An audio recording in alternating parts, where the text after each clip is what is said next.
여기는 한 파티장. 귀족들이 모여서 파티를 즐기고 있습니다. 이때 다크하고 매서운 인상의 한 남자가 피아노 앞으로 걸어 나오죠. 그의 이름 루드비히 반 베토벤. 귀족들은 그의 내추럴한 외모를 지적하며 음악적 재능이 아니었으면 별 볼 일 없는 놈이라 수군거립니다. 베토벤은 이에 아랑곳하지 않고 연주를 시작하고 예술을 사랑하는 몇몇 사람을 빼곤 그의 음악을 듣지도 않고 잡담하기에 바쁜데, 이러한 태도에 베토벤은 피아노를 내리치더니 내 음악 앞에선 예의를 갖추라 말하죠. 파티 주최자는 놀라 무슨 짓이냐 화를 내지만 귀족과 왕족은 넘쳐나지만 그중 이 음악을 선보일 수 있는 건 오로지 자신뿐이라는 지리는 자존감을 보여줍니다. 결국 파티장을 뛰쳐나와 집에 돌아온 베토벤. 동생의 귀에 피가 나오도록 한풀이를 하는데 어느 정도 들어줬다 생각한 동생이 타이밍을 보다 갑자기 결혼 발표를 합니다. 하지만 베토벤은 이 세상에서 사랑 같은 건 없다며 쓸데없는 생각하지 말고 며칠 안 남은 콘서트 리허설이나 잘 준비하라 말하죠. 그렇게 콘서트가 열리는 공연장에 리허설을 하러 간 베토벤. 그런데 동생이 급하게 뛰어오더니 콘서트가 중단됐다 알려줍니다.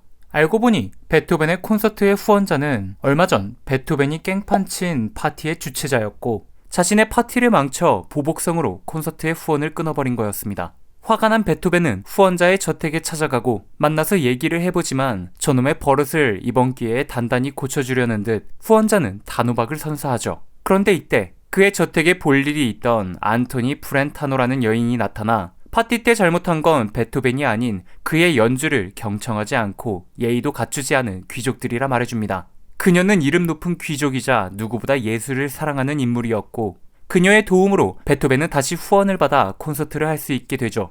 이후 베토벤은 고맙다는 인사를 하기 위해 안토니를 찾아가는데 몇 마디를 주고받다 자신만 아는 경치 좋은 곳이 있는데 내일 함께 구경 가자 제안합니다. 하지만 안토니는 거절하죠.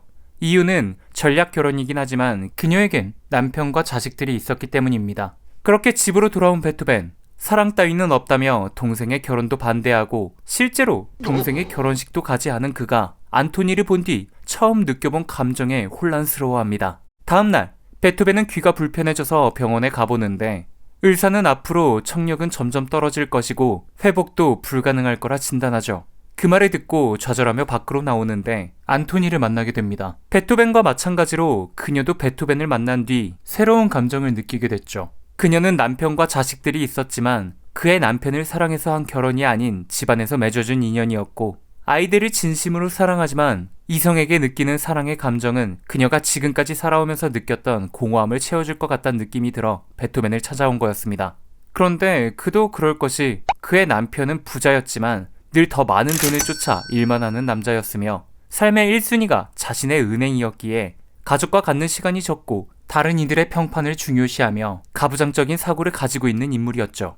그에 비해 베토벤은 누구의 시선도 신경 쓰지 않는 자유로운 영혼이었습니다. 그런 면이 아마도 안토니의 마음을 끌리게 한 걸지도 모르죠. 그렇게 첫 만남에 안토니와 베토벤은 키스를 하게 되는데 집으로 돌아온 안토니는 죄책감을 느끼며 베토벤에게 다시는 만나지 말란 편지를 보내고 그렇게 2년이라는 시간이 지나게 됩니다.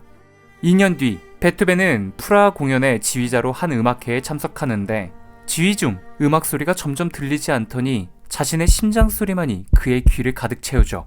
결국 연주자 중 한 명이 그가 지휘하던 손을 붙잡아 멈춰 세우고 그런 지휘엔 우리가 연주를 따라갈 수 없다 말합니다. 하지만 베토벤은 자신의 귀가 이상해지고 있다는 것을 인정하지 못하고 내 놈들과 같은 놈들이 음악에 대해 뭘 아냐며 역으로 화를 내더니 이번에도 공연장을 뛰쳐나가죠. 한편 아주 우연히 이때 안토니도 남편과 함께 프라하에 여행을 와 있는데 남편인 프란츠는 은행 관련 업무가 생겨 그녀와 가기로 한 오페라를 취소해버리고 나갑니다. 안토니는 마음을 달래기 위해 산책을 나가는데 공연장에서 막 뛰쳐나온 베토벤과 마주치죠. 그 둘은 얘기를 나누다가 술집에 가게 되는데 다시 한번 서로의 마음을 확인하고 그렇게 하룻밤을 같이 보내게 됩니다. 그 이후 자신의 집으로 돌아온 안토니는 평소 자신의 고민을 들어주던 베티나에게 베토벤이라는 사람을 사랑하게 됐고 지금의 남편과는 이혼을 할 거라 말해줍니다. 그런데 베티나는 남편의 여동생이죠. 이 뭔 개소리야! 베티나는 일시적인 감정일 거라며 아이들도 생각해 참으라 말하지만 안토니는 마음을 굳힌 상황. 남편이자 내 놈의 오빠에겐 비밀로 해달라 하지만 그녀는 바로 오빠에게 달려갑니다. 이 사실을 모르고 아이들을 기다리고 있던 안토니. 하지만 온다 했던 아이들은 오지 않고 남편의 변호사가 들어오더니 이혼을 하게 된다면 앞으로 영원히 아이들을 볼 수 없을 거라 협박하죠.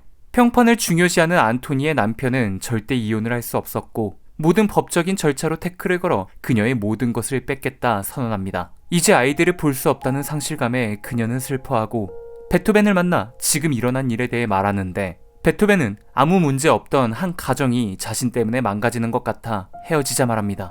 그렇게 그 둘은 헤어지고 베토벤은 폐인이 되죠. 누구보다 사랑하는 사람을 잃었고 무엇보다 소중한 음악도 이젠 귀가 멀어 들리지 않습니다. 이 처참하고 암울한 상황에서 베토벤은 과연 어떻게 마무리될까요? 대한민국 최고의 제작사 ENK가 7년의 시간을 걸쳐 제작하고 역대급 스케일과 초호화 출연진으로 화제가 된 전세계 최초로 한국에서 먼저 선보인 뮤지컬 베토벤이었습니다. 뒷이야기입니다. 이번 1월 15일 뮤지컬 베토벤을 보고 왔습니다. 앞서 말씀드렸다시피 ENK에서 7년의 제작 과정을 걸쳤고 박효신, 카이, 박은태, 옥주연, 조정은, 윤공주라는 초호화 캐스팅에 사람들의 기대감은 정수리 끝까지 올라갔죠. 하지만 기대가 커서일까요? 뮤지컬 초반 평점이 참담했습니다. 제가 검색해봤을 때 가장 낮게 내려간 게 4.9점. 지금은 6.9점으로 오르긴 했지만 결코 높은 평점이 아니죠. 이런 평점과 후기를 보고 고민이 많아졌습니다. 그냥 취소해야 되나? 보지 말아야 하나? 하지만 어릴 적부터 청개구리였던 제겐 오히려 호기심을 불러일으켰고 무엇보다 제 최애인 대장 박효신님이 나오기 때문에 결코 이 뮤지컬을 포기할 수 없었죠. 기대를 하지 않아서일까요? 무대가 끝나고 전 나쁘지 않다는 생각이 강했습니다. 확실히 웃는 남자 이후 연기력에 물이 오른 것 같은 박효신님. 제가 박효신님의 뮤지컬을 처음 본 건 모차르트였는데요. 뮤지컬의 뮤자도 몰랐던 제가 팬심에 처음 보러 가서 입덕을 하게 되었죠. 지금 제 닉네임도 그때 말씀드렸다시피 큐차르트를 줄여서 큐잘이 된 겁니다. 그때는 모차르트의 스토리가 욕을 먹고 있는지도 몰랐던 때였는데 그냥 넘버 자체가 좋고 노래를 너무 환상적이게 잘하신다라는 생각밖에 들지 않았었거든요. 박효신님이 뮤지컬을 할 때 아쉬운 점을 굳이 찾아서 꼽으라면은 많이들 연기를 말했었는데 작년 웃는 남자 이후로 연기가 정말 물이 오르셔서 대장의 자연스러운 연기가 극의 몰입도를 최상으로 높일 수 있기에 충분했습니다. 이제 노래에 이어서 연기도 너무 잘하시기 때문에 박효신님을 보고 온 것만 해도 티켓값은 아깝지 않았다는 것이 저의 생각이었고요. 사람들이 스토리적으로 많이들 아쉬움을 표현해 주었는데 솔직히 저도 어느 정도는 공감을 했습니다. 베토벤의 음악적인 내용을 그린 게 아니라 금지된 사랑 이야기를 다루기 때문이죠. 곡들의 디테일한 설명보다는 사랑 따위 없다 믿었던 베토벤이 이미 결혼한 여인과 사랑에 빠지는 스토리. 이 점을 모르고 보러 가신 분들은 뭐야 뭐 이런 내용을 다루고 있어? 라고 생각할 수도 있죠. 근데 저는 그런 후기들을 보고 가서 그런지 그냥 이런 내용이었지 하고 무난하게 보고 왔습니다. 스토리의 전개나 극결말에 대해서도 말들이 많았었는데 저는 개인적으로 러닝타임에 잘 맞춘 것 같다라는 생각이 들었습니다. 짧은 극을 길게 늘려서 지루하게 만드는 것보다는 긴 극을 러닝타임에 맞춰 짧게 만드는 게 개인적으로 저는 낫다고 생각을 하거든요. 물론 이 부분에서는 성향 차이가 있다고 생각을 하지만 이해시키기 위해 보여줄 장면들은 다 넣지 않았나라는 생각이 들었습니다. 물론 이 장면은 좀 더 길었으면 좋겠는데 좀 더 디테일하게 다뤄졌으면 하는 아쉬움은 당연히 있었지만 나쁘지는 않았다.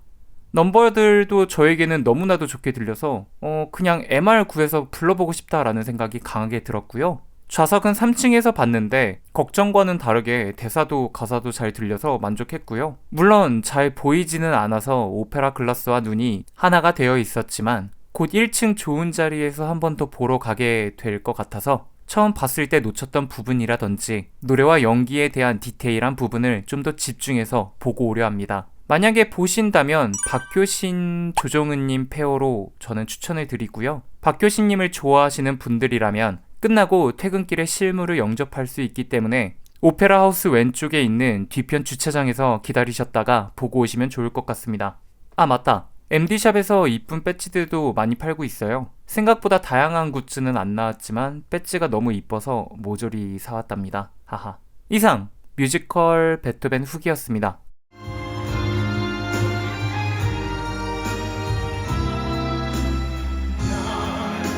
어떤